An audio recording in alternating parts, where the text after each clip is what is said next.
അവാസ്തവവും അടിസ്ഥാനരഹിതമായ കാര്യങ്ങളാണ് അതിൽ വന്നിട്ടുള്ളത്. മാധ്യമങ്ങൾ ആരും എന്നോട് ചോദിച്ചു, ഞാൻ നേരത്തെ പറഞ്ഞല്ലോ, ഇത് കഴിഞ്ഞ സെപ്റ്റംബർ മാസം 14-ാം തീയതി അഷ്ടമിരോഹിണി ദിവസം നടന്ന സംഭവമാണ്. ഇന്നിപ്പോ ഒക്ടോബർ 15-ആയി. അപ്പോൾ 31 ദിവസമായി. 31 ദിവസങ്ങൾക്ക് ശേഷം ഇങ്ങനൊരു വാർത്ത വന്നതിന്റെ യുക്തി നമുക്ക് മനസ്സിലാകുന്നില്ല. ഒന്ന്, ഞങ്ങളവിടെ വള്ളസദ്യയായി ബന്ധപ്പെട്ട ചടങ്ങിൽ പങ്കെടുക്കണമെന്ന് ദേവസ്വത്തിന്റെ അവിടുത്തെ പ്രസിഡന്റ്, ദേവസ്വ സമിതിയുടെ പ്രസിഡന്റ്, പള്ളിയോടത്തിന്റെ പ്രസിഡന്റ്, അദ്ദേഹത്തിന്റെ പേര് സാമ്പദേവൻ, അത് നേരത്തെ വന്ന് ക്ഷണിച്ചിരുന്നു, പങ്കെടുക്കാമെന്ന് പറഞ്ഞിരുന്നു. ഞങ്ങളവിടെ ചെല്ലുമ്പോൾ അവർ ഈ വഞ്ചിപ്പാട്ട് പാടിയാണ് സ്വീകരിക്കുക. ഇങ്ങനെ സ്വീകരിച്ച് ഞങ്ങളെ കൊണ്ടുപോയി ഓഫീസിലിരുത്തി. അപ്പോൾ അതിനൊരു സമയമുണ്ട്, ആ സമയത്ത് മാത്രമേ കൊടിച്ചോട്ടി പോകേണ്ടതുള്ളൂ. അപ്പോൾ നിങ്ങൾ വിളിച്ചാൽ മതി എന്ന് പറഞ്ഞു. ഒരു 11:05 കൊടിമരച്ചോട്ടിലേക്ക് പോകേണ്ട സമയമായി എന്ന് പറഞ്ഞാൽ അവരെല്ലാം പാട്ടുപാടി ഞങ്ങളെ വീണ്ടും സ്വീകരിച്ച്. ഞാൻ മാത്രമല്ല, എൻ്റെ കൂടെ 2 XMLA-മാരുണ്ട്, ജില്ലാ പഞ്ചായത്ത് പ്രസിഡന്റായിരുന്ന ഓമല്ലൂർ ശങ്കറുണ്ട്, ജില്ലാ പഞ്ചായത്ത് മെമ്പറുണ്ട്, ഞങ്ങളെല്ലാം ഉണ്ട്. അപ്പോൾ ഞങ്ങളെ ക്ഷണിച്ചുകൊണ്ടുപോയി പാട്ടും പാടി കൊടിമരച്ചോട്ടിലെത്തി. അപ്പോൾ ആദ്യമായി അവിടെ നറുക്കല വെച്ചിട്ട് വിഭവസമൃദ്ധമായ സദ്യ നിവേദ്യമാണ് ആദ്യം. ആ നിവേദ്യത്തിൽ ആദ്യം ചോറ് വിളമ്പണം എന്നോട് പറഞ്ഞു. ആ നിവേദ്യത്തിൽ ഞാൻ ചോറ് വിളമ്പി. മറ്റെൻ്റെ കൂടെ ഉണ്ടായിരുന്ന വേറെ സന്യാസിവര്യന്മാരെല്ലാം ഉണ്ടായിരുന്നു, മറ്റ് പാർട്ടികളുടെ നേതാക്കന്മാരുണ്ടായിരുന്നു. അവരും ഓരോ ഐറ്റം വിളമ്പി. എല്ലാവരും ചേർന്ന് നിവേദ്യം കഴിഞ്ഞു. അത് കഴിഞ്ഞപ്പോൾ അടുത്ത ചടങ്ങ് കഴിയണമെങ്കിൽ 10 മിനിറ്റ് കൂടി എടുക്കുമെന്ന്. ആയിക്കോട്ടെ, ഞങ്ങൾ വെയിറ്റ് ചെയ്തു. അതുകൊണ്ട് ഒരു 11:20 ചടങ്ങെല്ലാം പൂർത്തീകരിച്ചു എന്ന് പള്ളിയോടം കമ്മിറ്റി പ്രസിഡന്റ് സാമ്പദേവൻ പറഞ്ഞു. അതിനുശേഷം അപ്പോൾ ഞാൻ പറഞ്ഞു, ഈ ക്ഷേത്രത്തിന്റെ ചുറ്റി ഒന്ന് കാണുന്നത് നല്ലതാണ്, ആദ്യമായി ചെല്ലുന്ന ക്ഷേത്രം. അപ്പോൾ അവർ തന്നെ കൂടെ ഒന്ന് മുന്നേ നടന്നു, എല്ലാ സ്ഥലവും കൊണ്ട് കാണിച്ചു. അവസാനം പള്ളിയോടങ്ങൾ വന്നു ചേരുന്ന കടവിൽ പോയി. അവിടെ വന്ന പള്ളിയോടത്തെ സ്വീകരിച്ചു. അതിനുശേഷം തിരിച്ച് പോകാൻ സമയമായപ്പോൾ അവർ പറഞ്ഞു, അത് പൂർത്തീകരിക്കണമെങ്കിൽ ഊട്ടുവരെ കയറി അവരുടെ കൂടെ ഭക്ഷണം കൂടെ കഴിക്കണമെന്ന്. അപ്പോൾ ഞാൻ ചോദിച്ചു, സമയം ഭക്ഷണം കഴിക്കാറായില്ല, എന്നാലും അതിന്റെ ആചാരത്തിന്റെ ഭാഗമായി ഭക്ഷണം കഴിക്കണമെന്ന് പറഞ്ഞു.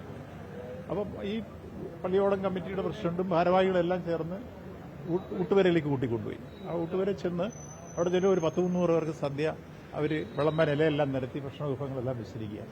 അവിടെ കൊണ്ട് ഞങ്ങളെല്ലാം പിടിച്ചിരുത്തി. എന്നോടൊപ്പം ബാക്കിയുണ്ടായിരുന്ന മുഴുവൻ പേരും കയറിയിരുന്നു. ബഹുമാനായ കൃഷി വകുപ്പ് മന്ത്രി പി പ്രസാദും വന്നു. അപ്പോൾ എൻ്റെ കൂടെ 2 XMLA-മാർ, അവിടുത്തെ ജില്ലാ സെക്രട്ടറി രാജു ഇബ്രാഹിം, അതുപോലെ ഓമല്ലൂർ ശങ്കരന്, പത്മകുമാർ, അജയന് തുടങ്ങിയിട്ടുള്ള അവിടുത്തെ ജനപ്രതിനിധികളെല്ലാം ഉണ്ട്. അപ്പോൾ ഈ പള്ളിയോടം കമ്മിറ്റി എന്ന് വെച്ചാൽ ഇത് നടത്തുന്ന പള്ളിയോടം കമ്മിറ്റിയുടെ പ്രസിഡന്റാണ് ആദ്യം ഞങ്ങൾക്ക് ഭക്ഷണം വിളമ്പി തരുന്നത്. എല്ലാ ക്രമങ്ങളും പൂർത്തീകരിച്ചിരിക്കുന്നു, ഭക്ഷണം കഴിച്ചിട്ടേ പോകാളൂ.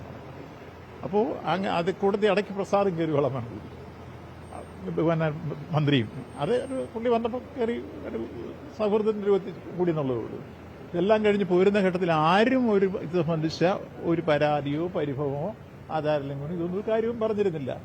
അത് കഴിഞ്ഞപ്പോൾ 1 മാസം കഴിഞ്ഞപ്പോൾ ഇങ്ങനെ ഉണ്ടായി എന്ന് പറഞ്ഞ് ഒരു കത്ത് വന്നു എന്ന് പറയുമ്പോൾ അതിന്റെ പിന്നിൽ എന്താണ്, നമുക്ക് സാമാന്യ ബുദ്ധിക്ക് ആലോചിച്ചാൽ ഒരു ആസൂത്രിതമായ രൂപത്തിലൊരു കത്ത് കൊടുത്ത് ഒരു മര്യാദരഹിതമായ വാർത്തയുണ്ടാക്കി എന്നുള്ളതാണ് വസ്തുത.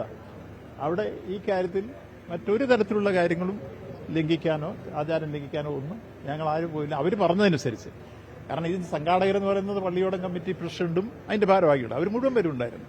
അവരെല്ലാം ചേർന്നാണ് കൊണ്ടുപോയതും ഇതെല്ലാം ചെയ്യിച്ചതും ഭക്ഷണം കഴിപ്പിച്ചതെല്ലാം. അവിടെ എവിടെയാണ് ആചാരലംഘനം? അപ്പൊ ഇപ്പൊ ഈ 1 മാസം കഴിഞ്ഞപ്പോൾ ഇങ്ങനൊരു ബുദ്ധി ഉണ്ടായത് എങ്ങനെയാ? അതൊന്നും ആലോചിക്കേണ്ടതില്ല. നിശ്ചയമായും ആസൂത്രിതമായി ഇങ്ങനൊരു കത്ത് കൊടുക്കുന്നൊരു പ്രചരണം ഈ സമയത്ത് ഉണ്ടാക്കിയെടുക്കാൻ വേണ്ടി ചെയ്ത ഒരു ബുദ്ധി എന്നുള്ളതല്ലാതെ വസ്തുതാപരമായി ഞാൻ ഈ പറഞ്ഞതാണ് അതിന്റെ ഫാക്ട് ആൻഡ് ഫിഗർ. ഇത് ഞാൻ മാത്രമല്ല, എന്റെ കൂടെ ഈ പറഞ്ഞ ആളുകളെല്ലാം ഉണ്ട്. നിങ്ങൾക്ക് അവരോട് ആരോടും ചോദിക്കാം. അത് തന്നെയല്ല, ഞാൻ പറയുന്നതിലപ്പുറം ഇന്നലെ ആ പള്ളിയോടം കമ്മിറ്റിയുടെ പ്രസിഡന്റ് അദ്ദേഹം തന്നെ ഇന്നലെ പറഞ്ഞല്ലോ, എല്ലാ ആചാരങ്ങളും പൂർത്തീകരിച്ചാണ് ഞാൻ സദ്യ വിളമ്പിയത്, അദ്ദേഹമാണ് വിളമ്പിയത് എന്നല്ല അദ്ദേഹം പറഞ്ഞു. ആ വാർത്ത മാത്രം മതി, പിന്നെ ഞാൻ പറയേണ്ട കാര്യമില്ല. അപ്പോൾ ഞാനിതിലൊന്നും ചോദിക്കുന്നില്ല. അതെല്ലാം ചെയ്ത് അദ്ദേഹം തന്നെ അത് കൃത്യമായിട്ടാണ് ചെയ്തിരിക്കുന്നത്. അദ്ദേഹം തന്നെ വിശദീകരിച്ചു കഴിഞ്ഞു. മറ്റൊരു കാര്യം പറയാനില്ല. ആ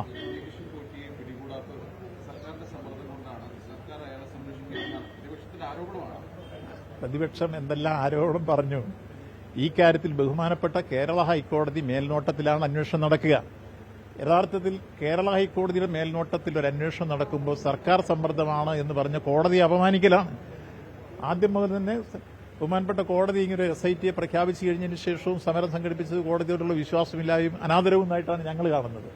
ഇപ്പോഴും ഹൈക്കോടതിയുടെ മേൽനോട്ടത്തിൽ നടത്തണമെന്ന് കേരളത്തിലെ മഹാഭൂരിപക്ഷം ജനങ്ങളും ആ കോടതിയെ ബഹുമാനിക്കുന്നവരും ആദരിക്കുന്നവരും. നമ്മളെല്ലാം ജനാധിപത്യത്തിൽ ജുഡീഷ്യറിയും എക്സിക്യൂട്ടീവും പരസ്പരം ഏറ്റുമുട്ടാറില്ല. ഇവിടെ എല്ലാ അർത്ഥത്തിലും കോടതിയെ നമ്മൾ അംഗീകരിച്ചും ബഹുമാനിച്ചുമാണ് എപ്പോഴും പോവുക. ആ ബഹുമാനപ്പെട്ട കോടതിയുടെ മേൽനോട്ടത്തിൽ നടക്കുന്ന ഒരു SIT ടീമിന്റെ അന്വേഷണം, ആ കാര്യത്തിൽ പ്രതിപക്ഷം ഈ രൂപത്തിൽ ആക്ഷേപം ഉന്നയിക്കുന്ന കോടതിയെ അപമാനിക്കലാണ്. അത് ഒരിക്കലും ചെയ്തുകൂടാന്ന് എന്റെ അഭിപ്രായം.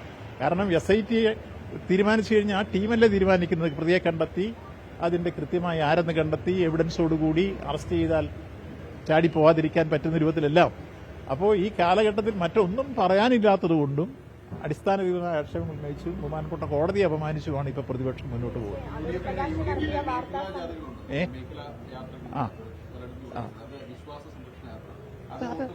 അതിപ്പോ അവർക്ക് പല രൂപത്തിൽ ഈ കാലഘട്ടം നിങ്ങൾക്കൊരു കാര്യം മനസ്സിലായില്ലേ? കേരളത്തിൽ ഇടതുപക്ഷ ജനാധിപത്യ മുന്നണി ഗവൺമെന്റ് സമാനതകളില്ലാത്ത വികസനക്ഷേമ പ്രവർത്തനങ്ങൾ നടത്തി ഏതാണ്ട് ഒരു മൂന്നാം വരവൂടെ ഉറപ്പായി കഴിഞ്ഞിരിക്കുന്നു എന്ന അന്തരീക്ഷം വന്നപ്പോൾ പ്രതിപക്ഷത്തിന്റെ യഥാർത്ഥത്തിൽ സമനില തെറ്റിയിരിക്കുകയാണ്. അതിന് ഇനി നമുക്ക് ആർക്കൊന്നും ചെയ്യാൻ കഴിയില്ല.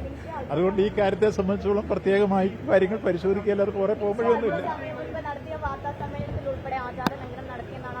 അത് അദ്ദേഹം എന്ത് പറയട്ടെ, അദ്ദേഹത്തിന്റെ കൂടെ ആയിരുന്നല്ലോ ഈ മറ്റേ ഉണ്ണികൃഷ്ണൻ പൊയ്ത്തിയൊക്കെ ഉണ്ടായിരുന്നത്. അത് ഞാനീ പറഞ്ഞതിന്റെ വാസ്തവം അതിനപ്പുറത്ത് വല്ലതും ഉണ്ട്, നിങ്ങൾ അന്വേഷിച്ചോളൂ. അതിനല്ല ഇത് വിളമ്പിയോൻ തന്നെ പറഞ്ഞു ഞാനിങ്ങനെ എല്ലാ ആചാരവും പാലിച്ചാണെന്ന് പറഞ്ഞു. അതിനപ്പുറത്ത് പറയുന്നത് സാക്ഷി